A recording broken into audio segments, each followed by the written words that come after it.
Oh man, LinkedIn 99th episode. Here we go.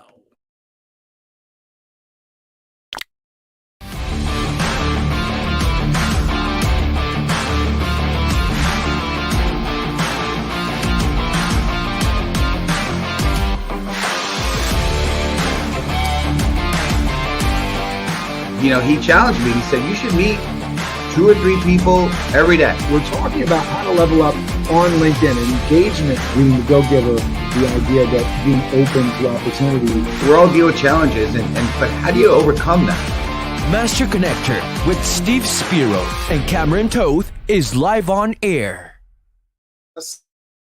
Yes, we are. We are live on air, and we are so excited. This is the 99th episode. Steve, the 99th episode, my man. I can't believe we're here. This is crazy. So we are going to be talking about fighting self-censorship. And I think, what a better place to be speaking about that, because we're live on air and there's so many challenges with people feeling comfortable being on live video and maybe saying things or telling stories. And so we always got those filters on, whether it's in life or video. And it's really interesting when you run into somebody that's completely unfiltered. That's not exactly where we're trying to go, I think, today. Diane's shaking her head, and we're going to introduce her soon, right? But the idea is, are we holding ourselves back? Are we saying, not saying things that we should? So we're going to get into it. Steve, you ready to go? I'm ready to go. Well, what's going on, friends? Steve Spiro, the Master Connector, coming at you live and direct. Kids are meant to be seen, not heard. Who do you think you are? You're not worthy. Shut up. Sit down. Did you grow up like that? I didn't have my parents say that to me, but because I was ridiculed, I became quite, quiet and locked up in a shell myself. I don't know if you can relate, but if so, this show is really going to help you break free. Today we're going to go into a fight, okay? Not like my old days in the Bronx growing up or in the martial arts in my training back in the day. But we're going to help equip all of us to fight the limitations of self-censorship. And so it's going to be an amazing show. So if you're ready, let's get ready for Cameron to introduce our amazing guest. Please type in the chat. Thank you, Cameron. You put it right there. Let's go. Hashtag let's go. And we are going to have my man, AKA, Cameron Toth, AKA Michael Buffer, to introduce our guest today. Cameron, I'll turn it over to you, sir. Let's go. Steve. Thank you. Thank you for the warm introduction. This is Diane DiResta, everybody. She is Diane DiResta, CSP and founder and CEO of DiResta Communications out of New York City. She's got a consultancy agency serving business leaders who deliver high-stakes presentations, whether one-to-one in front of a crowd or from an electronic platform. DiResta is the author of Knockout Presentations, How to Deliver Your Message with Power, Punch, and Pizzazz, and Amazon.com category bestseller, and has spoken on 4 continents. I think she's got that book to show you all right now, right? She has the unique ability to get to the core of the message and translate complexity into simplicity. Diane is a certified speaking professional, a designation held by less than 12% of speakers nationwide, as well as a certified virtual presenter. Her blog, Knockout Presentations, made the top 50 public speaking blogs, and her LinkedIn course, Speaking Confidently and Effectively, ranked number 5 on the top 20 most popular courses. Please welcome to the show the driven, the dynamic Diane DiResta. Thank you. Thank you. So, Diane, just before Steve gets us started here, in terms of people speaking effectively and what me and Steve can do today in order to be heard, just give us a good video etiquette tip right off the bat here. Well, I don't think you have any trouble being heard. That's my personal opinion. But so one thing to think about when you're on video, you do have to project or have very good amplification, but it's really about your messaging. So when I work with people, whether in person or on screen, know the YAM formula, know yourself, know your audience, and know your message. So when we talk about self-censoring, the first thing is you need to know who you are. What's your personality? What's your style? What's your brand? You need to know who you're talking to, and then you need to be clear about your message, because your message is going to change. The way you deliver the message is going to change depending on who you're speaking to. So, when it comes to video, be yourself. Be animated. That's another thing that's important. If you want to be heard, you've got to be animated, but you also need to be brief because it's media training. So it's speaking in sound bites. People don't want to listen to long videos, so keep them short. Yeah, I got to work on the being brief part. All right, Steve, get us started here, brother. You stole my thunder. I was going to say that about you, Cameron. But, I love that. The YAM formula. Hopefully we'll get that up for the audience to have that writing. But great stuff. And we're just blessed to have you on the show, Diane. So we're so happy. Well, thank you. I wanted to say something, Steve. When I heard the introduction and you were reading those statements that people hear as children, yes, I grew up with a military father. So I did hear children should be seen and not heard. And then I was laughing to myself because you said, sit down, shut up. And I remember Howard Stern saying that that's what his father used to say. So we've all been. I didn't want to give Howard credit, but it's exactly when I was writing it for myself, it's exactly what I was thinking about. Yeah, I remember him saying that years ago. So when we talk about self-censoring, the reason this is such an important subject is think about how externally we're already being censored in so many ways with political correctness. Don't say this on social media. And why would we help that by holding ourselves back? But I do want to make a distinction that you use the word, Cameron, filter. Yeah, we need a filter because it's not let it all hang out. That's not what self-censoring is about. So yeah, I'm interested in hearing your thoughts as well. But the first thing is you go back to the origins, like what are your beliefs? So when I work with people, I start with mindset. It's mindset and skill set, but mindset. And we look at what are the limiting beliefs that are holding you back? Because we all know that speaking is a top fear, if not the number one fear. And you can usually dig back and find out what they're believing. I'm not good at this. I'm not important.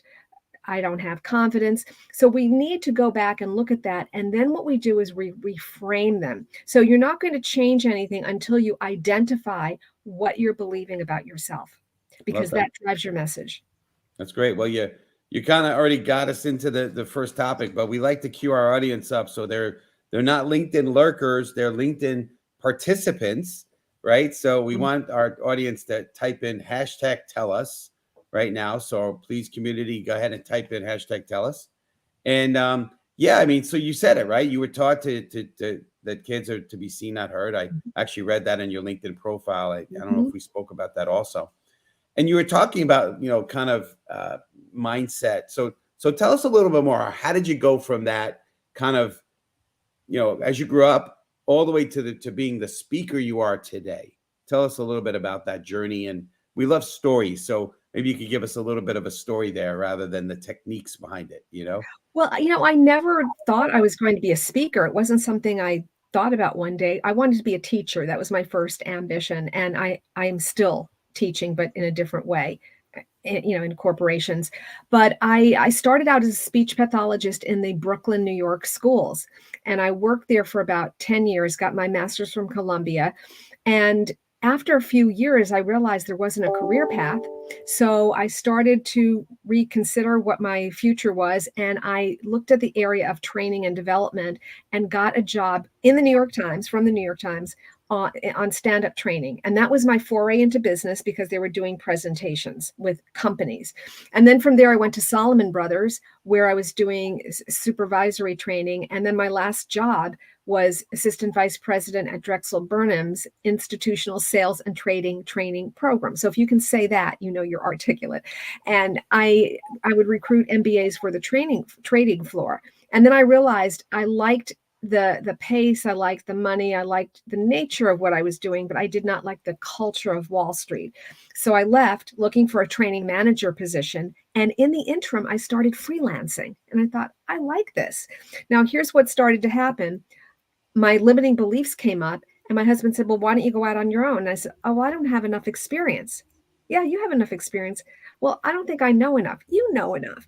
So little by little, I was developing skills. And then 2 years later, I did get an offer for a training manager job, and I turned it down because my heart wasn't in it. And I knew this is what I liked, but I had no business experience. So it was, pull yourself up by the bootstraps. And I learned little by little. And then finally, at the end, I said, I don't want to be a freelance for other people's programs. I want to be an expert. So now the offerings that my company has are presentation skills, communication, and media training. So that's where we focus.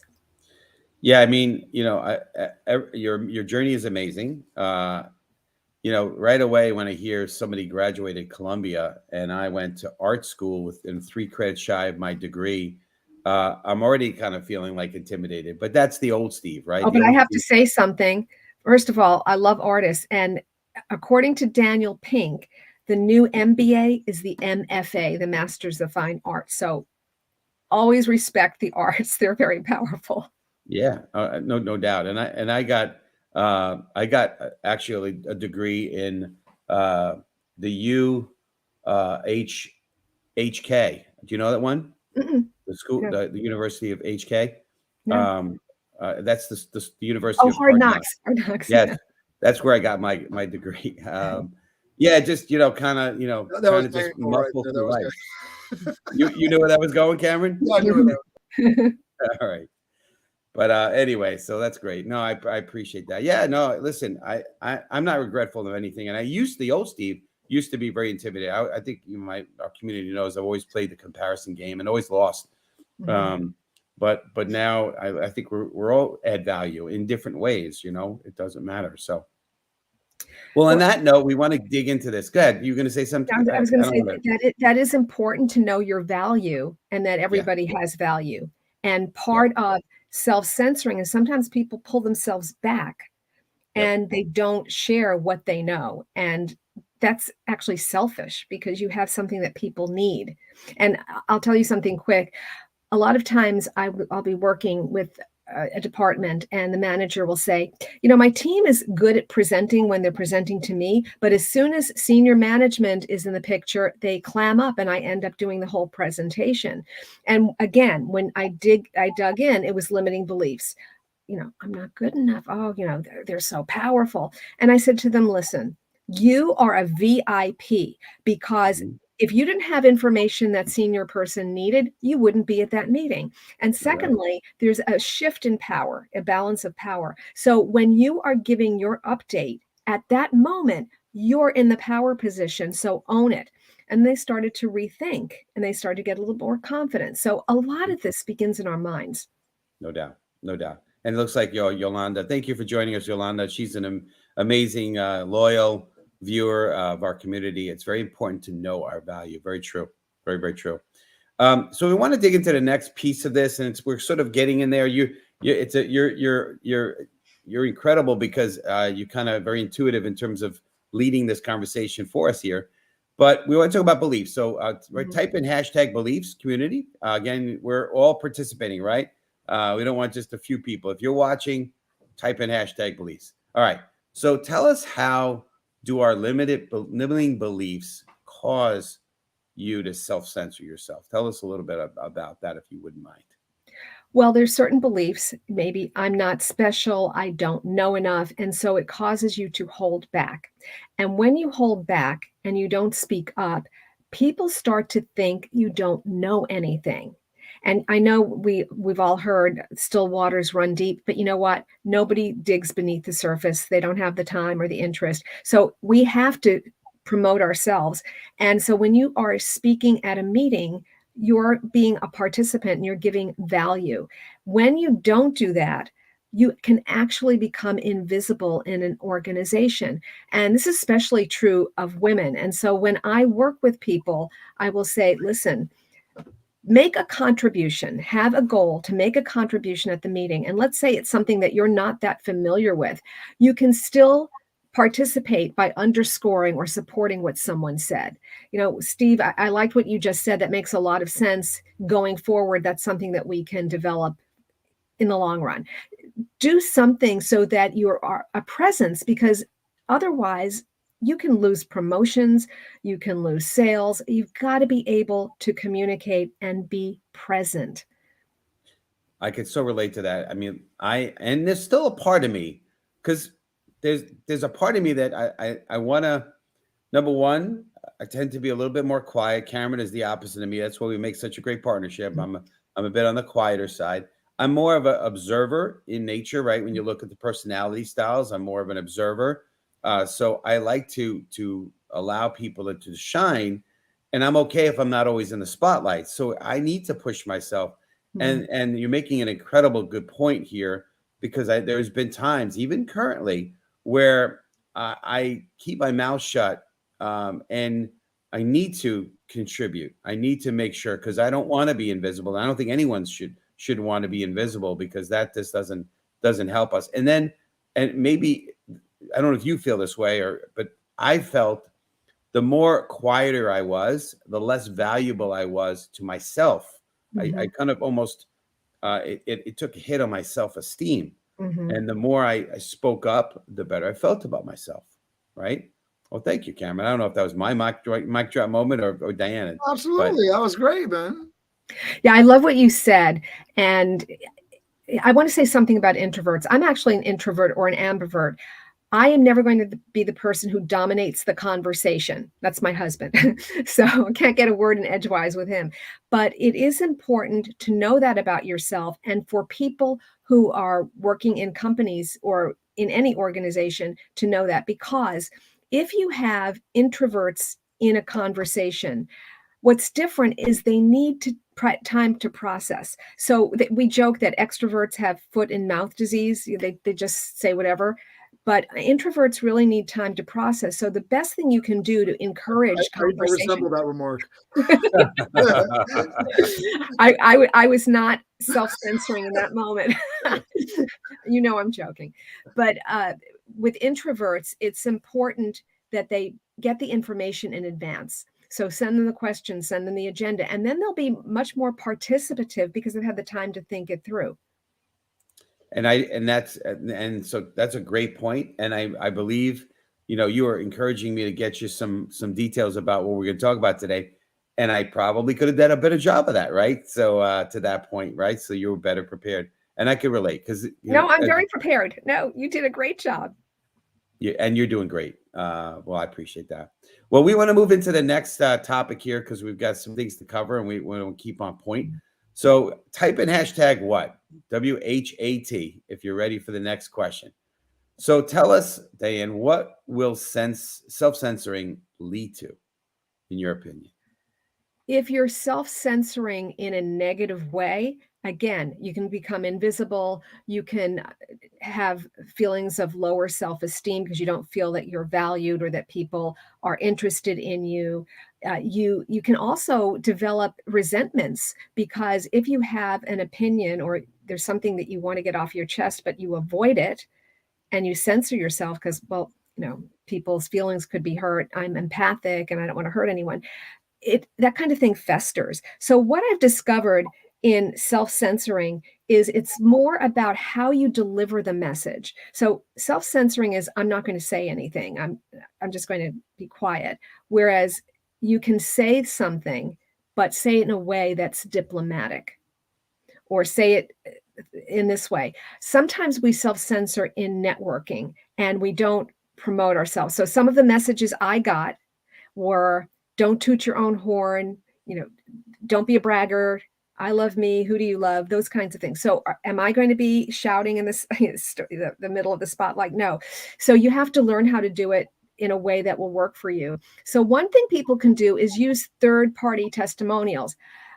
What my clients say about me is, or what my colleagues often say I do or I'm good at. So it's not you, it's not me, but it's someone talking about you. So it's about learning how to communicate. So I would say for people who want to do a better job of not self-censoring, learn and invest in communication skills. So first, be intentional about the message. Here's what I want to get across.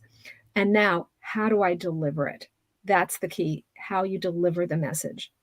I love that. And I spend so much time in my interview process, in the little bits of time that I get with sending out a lot of part-time staff to go out to places where I'm not on site, so I'm not directly supervising communication, performance. I spend a lot of time on this communication piece and communicating expectations and trying to get staff to be comfortable with providing communication to me, because a lot of people aren't comfortable. You know, the whole snitches get stitches thing is it creeps into almost every piece of our life. Nobody wants to be a tattletale, and rightfully so, because there are people out there. We have like the Karen culture of the world, right, that are telling on you for things that, you know, you're just a regular person in a regular situation, and, you know, the police are coming. That's not an appropriate response. And so, you know, we're trying to always balance between the two. You know, and I was just in an interview, I was telling Steve, was rushing over here because we just did this interview with somebody, and he was telling me about this experience as I'm going through the fact that I want this communication from you. You're someplace, I'm not going to be there. I want this communication from you. And he was giving this example. He was at the restaurant and a server sneezed into their hands, and then he was offended, right? He was like, you know, I want you to have clean hands. It doesn't look like you're cleaning your hands. I want to communicate to you that this is not appropriate, but you also don't want this person to spit in your food, and, you know, all these different things that go along with providing that type of feedback. So when you say to me, and I want to make sure this is applied, and we're not just talking about restaurant situations, you know, but I think we run into these situations in corporate culture. I don't want my boss to ding me. I don't want my coworker to hold a grudge on me for the rest of our work life scenario, which might be shortened because this person's coming to get me. The way you say things, the way that you approach them. Can you give us a few examples of maybe some different workplace, real life scenarios of how you might address those things so people are armed with these communication tools? Well, one thing that can be helpful is to ask questions. So instead, but let's say somebody says, do you like this dress? This is more personal. And you think, no, that color is too loud. It doesn't look good on her. What you could say is, well, what's the context? Where are you wearing it? Well, I'm going to this high level, expensive law firm. Well, how do they dress there? Well, you know, mostly suits and whatever. So what are you thinking? You know, do you think that that's the right look for that place? You know, and then have them start thinking, where I'm not saying, oh no, that's awful. So what do you think? And, you know, well, what's the image you're trying to project? So ask those kinds of questions, and that will help them take ownership. And anytime someone can have an experience of self-discovery, that's much more powerful than for you to tell somebody something. Sometimes, you know, some people like conflict. I don't. A lot of people avoid it. And so we have to learn ways to address that. And so if you can gently approach someone and say, you know, can we have a few minutes? Let's schedule some time at this hour, or can we just go and have some coffee, and then explain that there's been something that's been bothering me. And so here's what happened to me, and let people know the experience of it. And you say it gently with a softer tone, so it doesn't sound like you're judging someone. And that's the key. People will get defensive if they feel judged. So those are a few things to think in terms of how to talk to someone without totally self-censoring yourself. I love that. Those are Yolanda says amazing you gotta have tact. She just summed it all up, and I want to give her a mic drop moment. Yolanda, in the comments, you gotta have tact, right? Yeah. Yeah, you know, you gave some really good points here. One of them earlier on in what you were saying was third party, right? When you were talking about, we love that, the networking part of it, and how you can be promotional, self-promotional, without it sounding like you're just tooting your own horn for the sake of it. And I love telling stories versus telling people about how good you are, right? Exactly. It's a way better. And then the other part of what you were speaking about, enjoy what you're saying, because it's taken me years to get there. I still have some work to do on being tactful and being able to address things that, you know, that won't offend people. I think my community has heard our story, how my partner, when we had our advertising company early in my career, he said, "Hey, good news that the company's going to invest and send you to Dale Carnegie, How to Win Friends and Influence People," because I just had zero people skills. I was just like, if I thought you were wrong, I was just like, "Hey, you're wrong." Just nothing like, "Hey, I know how you feel. If I was in your shoes, I'd feel similar. Let me tell you what I found." None of that. It was just like, you're wrong, and like with like aggressive tone, But it didn't get me anywhere. So I love what you're saying. And the other thing that I found, that when you're not speaking your mind, it also you just don't feel good about yourself. You feel like you're devaluing yourself, right? I believe the organization that you're part of maybe doesn't see the value when you're being quiet of you, and you don't. So you got to speak up, but speak up with tact. Speak up in a way that doesn't come across ugly, and that takes some skills. I think you started out by saying one thing. I want to just address it, and I don't remember exactly what you said, but I will say this: if you're speaking to people with love, right? Not that you love them, but with the heart of wanting to care or love, you won't have a tendency to offend people, right? And that's something that that's a big part of what our show is about, right? Is really being the light and uplifting, inspiring people, and you do that with a heart to want to care and love people, right? People can feel your heart. Yeah. They can. They can. And I think it comes back to intention. If you come back with pure intention, and then you think through, what is my message? And then ask yourself, do I really need to say this? If it's important, then yes. But there are other times when you just let things go. And that's where I want to be really clear about self-censoring. There are times when you do want to censor yourself. There are times when it's appropriate. There's such a thing as protocol, culture. You don't want to unintentionally offend people just because that's how you speak. You need to enter people's worlds, but it doesn't mean that you have to hold back on your message. And there's also some people, Diane, that, and I've seen it, I have people that are close to me, they just say something for the sake of saying something, and sometimes it doesn't even relate to the conversation, and all it does is make them look dumb. It really does. Thanks for bringing that up, because that's not what we're aiming for with walk away from self-censoring. It's not dominate the field or just let your voice be heard. And the same thing in networking meetings, usually less is more. And if you say something like, have you ever, been on a platform and you blanked out? Now people are listening. Well, what I do is I help you to feel more confident so that you can present yourself powerfully each and every time.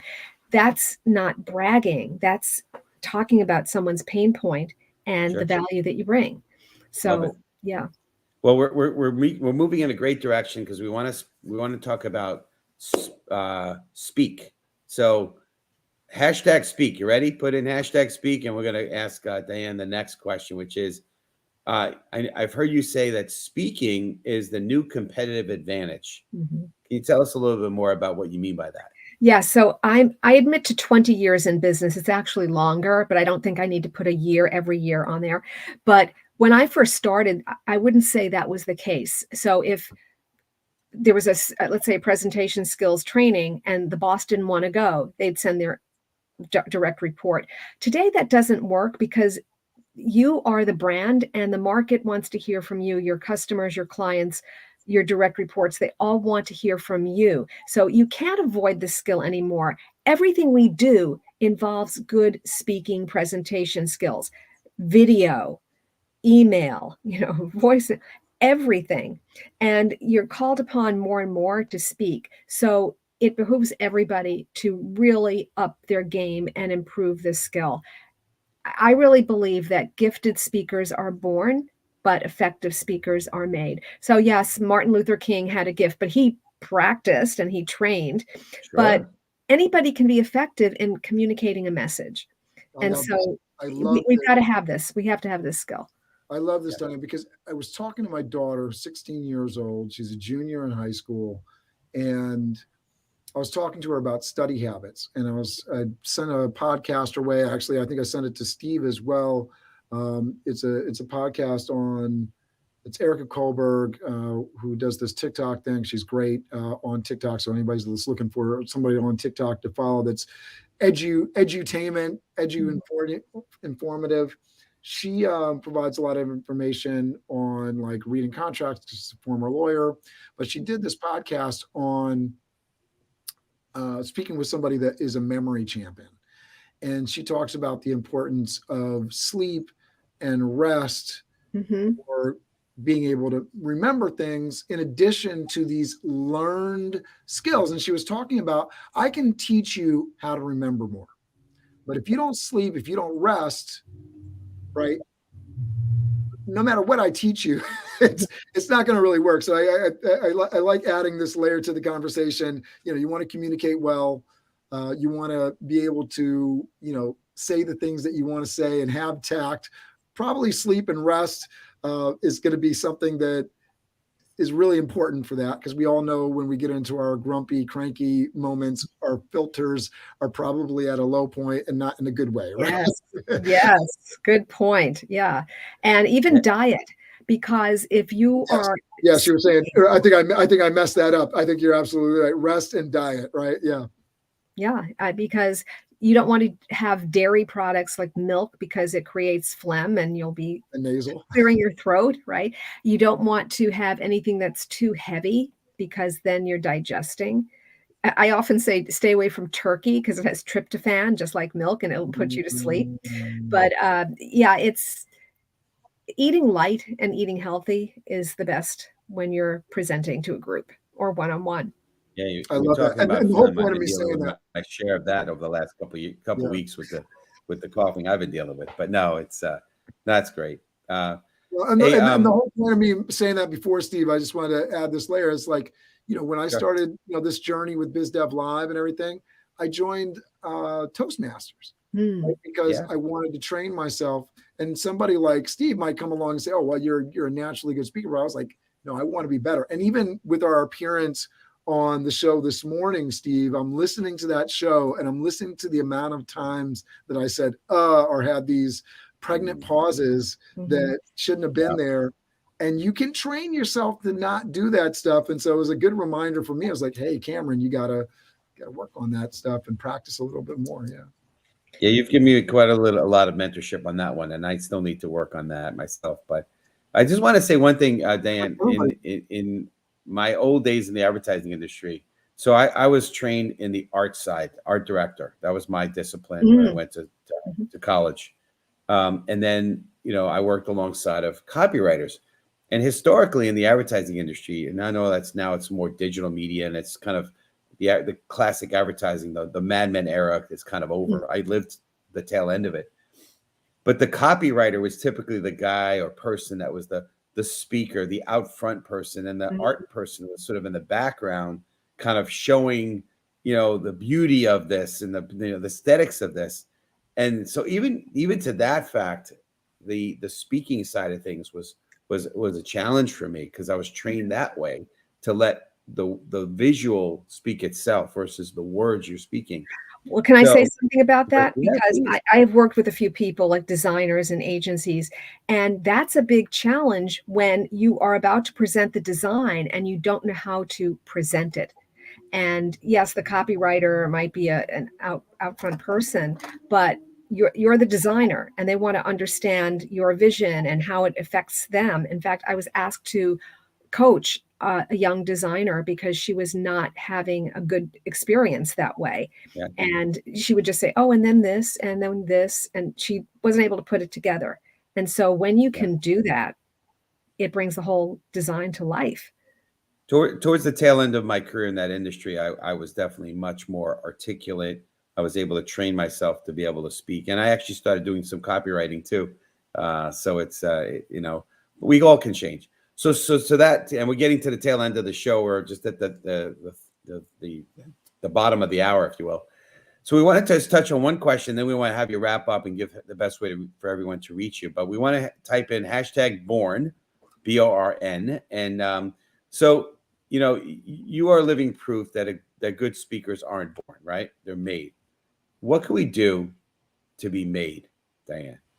Okay. So let me just tell you this quick story. When I took my required college course in public speaking, I was really nervous. They were all upperclassmen. And I remember the day that I had to give my self-introduction speech, and I was the last one to go. And so I walked up to the front of the room and I braced myself against the professor's desk and I started to talk. The more I talked, the faster I got, the more nervous I got. And I thought, well, maybe nobody will notice. All of a sudden, as I'm wrapping up, I hear this stage whisper in the back of the room. And she said, "Look, her shoulders are shaking." Well, I wanted to dive under the table and never come out. I got a B in the course, so I was not a standout. And if you had told me then that I would be speaking on stages and I would be coaching CEOs and high-level people, I would have laughed. That was just not in the cards. So it proves that this is a skill and it can be learned. And I would say to people, do the work. Go to Toastmasters. There are professional speakers who are also members of Toastmasters. I have a great book here, Knockout Presentations. And the reason it's so good is because it's everything from soup to nuts. I wrote it like a seminar in a book. So it's like having me there. It has all the exercises. We now have Zoom or Teams or whichever your platform is. Speak to it. Get in there and talk and then listen and get your practice that way. Take a class. You can also hire a coach. There's so many different opportunities in doing presentations and getting your skills up there. Absolutely. I have now a software program that when people work with me, I can run the video through it and it'll give me the analytics, the number of ums, the number of wimpy words. Wow. I'm afraid of that one. The speaking rate. But you know what's good about that? When I was working with somebody, his boss wasn't available for me to speak or for him to speak. He didn't get to see his presentation. So I said, well, let's show him the before and after. And you could see the analytics were better on the second one. So again, it really helps to drive your skill set and to look at it more objectively. Yeah, I got some of that feedback for myself the first time I recorded myself, and I was like, oh my goodness, like, you know, you can have a high opinion of yourself. And I, as a high I guy on the disc platform, Steve Spiro's, you know, you can start to have a high opinion of yourself, say, oh, you're well-spoken, but record yourself and play itself back. And so many people don't like listening to their voice on the recording machine and that sort of thing. And that's where it all comes from, because you can have this sort of opinion or belief, which is good for somebody that wants to have confidence and go out into the world and feel like they're rocking it. It can be a good thing. You know, there's certainly the problem of people being way too down on themselves. And that's probably, you know, you got too many people that feel like they're not good enough. They're not doing a good enough job. And so I think being in something like Toastmasters, it starts, you know, obviously you got the person, you know, for anybody that's never been to a Toastmasters meeting before, there is the person that is the official counter and pregnant pause counter, and the person of, you know, if you're saying so, or all the different things that we use to fill in the gaps that. Yeah, there's so many opportunities that are not actually things that are providing value to your audience. So it's such a beautiful thing, because communication is something that we're always leveling up on, and you can always improve. You can always do a little bit better. So I encourage everybody, because I don't care what industry you're in, if you're a better communicator, you're delivering more value, you're probably going to earn more money, and absolutely certainly going to make the people around you a lot happier. Well, I can tell you there was a quote by Warren Buffett, and he said something like, you can improve your performance by 50% by learning communication skills, public speaking. And I've read surveys, I think it was surveys of workplace, where the number one skill in technical jobs was communication. They wanted good communicators, number one. So I would tell everybody and myself to keep working these skills. They're valuable. And for those of us that are not necessarily looking to kind of be speakers, but want to up their speaking skills, a couple things that I've used that have been great. Number one, join some kind of networking group. It doesn't have. I've actually attended some, and they're really good. But just networking groups where you're kind of forced to give an elevator pitch or a sound bite. You know, that 20, 30 second. Sometimes it's a minute sound bite. That forces you to kind of be conscious of what you're saying and gives you every week. If it's a group that you're meeting weekly, you get to practice it on a weekly basis and refine it. So that's been a great thing for me. The other thing is do networking calls, get on and do face-to-faces. That's another opportunity. Get in front of a camera and practice, if you will, your story. Talk about yourself and, you know, learn about others. And those were both really good tools for helping me work on and refine some of my communication skills. So for those, again, not everyone here wants to be a speaker or wants to be the out front person, right? But you're one thing that I think we can get from this show for sure, and this particular episode, what you're teaching us, Dan, is that the more you're a better communicator, the more effective you'll be in business and in life. And that's where the takeaway of this. Yeah. And I want to make sure I want to clarify something, that this is not just for people who are speakers, you know, on a stage. This is every place, everybody. You know, I always say it's all public speaking. We are all public speakers, because if you leave a voicemail, whether or not someone returns it will be determined by how you left the message. And you know, your phone is another great tool for practicing on video. And there's also another product. There are video emails. One of them is called Loom, Loom. I believe loom.com. And that's another way where you can have a touch point with somebody, a friend, a coworker, and practice your presentation. That's right. That's right. Well, we got to wrap up here. This has been amazing. Diane, tell the community how the best way to reach you, and if there's any final closing thought and the best way to reach you. My website, DiResta.com, D as in David, I-R-E, S as in Sam, T as in Thomas, A, DiResta.com. There is a free tip sheet. It's a speaker checklist. So if you're giving a presentation, it has all the things you need to remember before you go out there. You can also find my book on Amazon, Knockout Presentations. And I have a course on LinkedIn Learning called Speaking Confidently and Effectively. And they give you 3 modules for free. So go to LinkedIn Learning and put my name in, Diane DiResta, and it will come right up. Love it. That's great. We appreciate it. Well, we're about to finish up the show here, and we just appreciate your community being on with us, and we hope our prayer is that this show is really a blessing to you. And if so, make sure to share it out. It is available on the replay. If you are watching it on the replay, please type in #replay and make sure you're in the comments connecting with each other. Hopefully we love when our community connects, because that's what we're about, connection, right? So, but we're going to close it down. Cameron, are you coming back on with us here, sir? We want to count down. Absolutely. I want to shout out our sponsors. So, one of our things that we do is around marketing and networking and, social media connection. And so really great place to go for that specifically is to our good friend, Jordan Mendoza, who helped sponsor this show. We appreciate him a lot. And then another sponsor of this show, who is amazing, is yours truly with South Event Staffing. And I just want to show off my team there. We recently did an event in January, and so you can see a few of our folks here. And so they keep me going. So glad to shout them out. And then we're going to end the show the way we always do with Crush It. But before we count down to Crush It, Steve, next week, it's a big week. We got something special. Yeah. You want to tell the crowd? We do. What's got going on next week? A huge list. We have a huge list of Marcus Ogden, Russ Hedge, who I know I saw in the comments here, Christine Gritman, I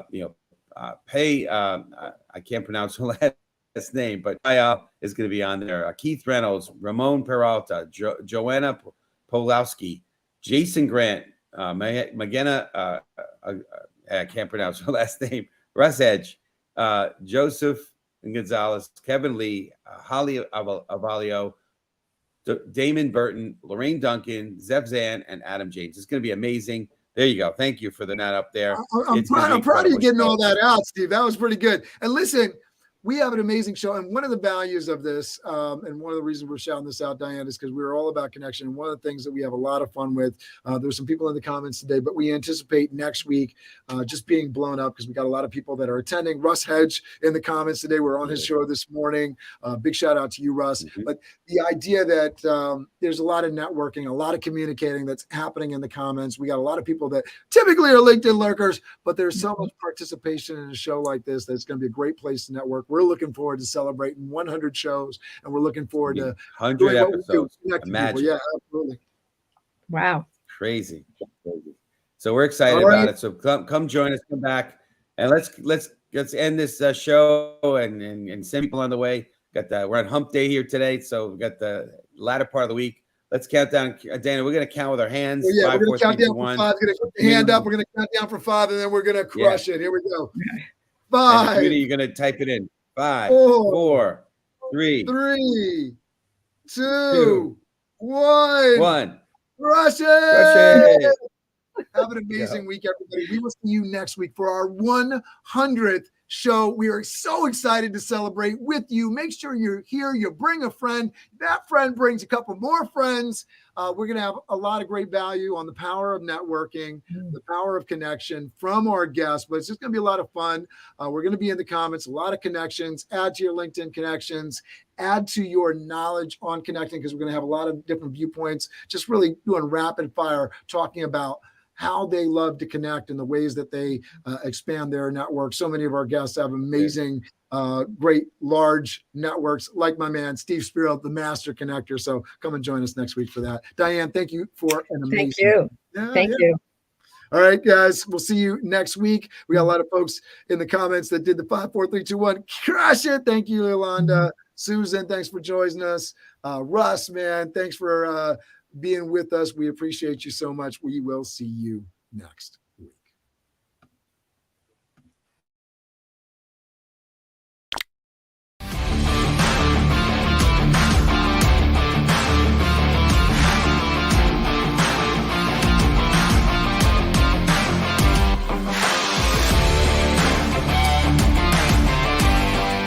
You know, he challenged me. He said, you should meet 2 or 3 people every day. We're talking about how to level up on LinkedIn and engagement, being the go-giver, the idea that being open to opportunity. We're all deal with challenges, but how do you overcome that? Master Connector with Steve Spiro and Cameron Toth